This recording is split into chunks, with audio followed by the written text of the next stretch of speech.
ပါကြီးတွန်တန်ကိုကူကူးမုံသည်ကျပကြီးသည်မနဲ့အစောကြီးတွန်သည်ထိုအချိန်တွင်မမေအိယာမှထားသည်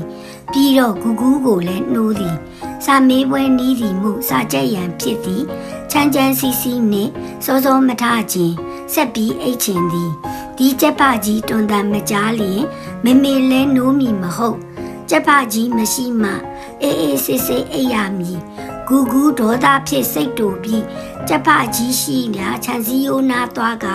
ကျပကြီးကိုခဲဖြင့်ပစ်ပေါက်လိုက်သည်ကျပကြီးသည်ရုတ်တရက်ဆိုတော့ထပြန်လိုက်သည်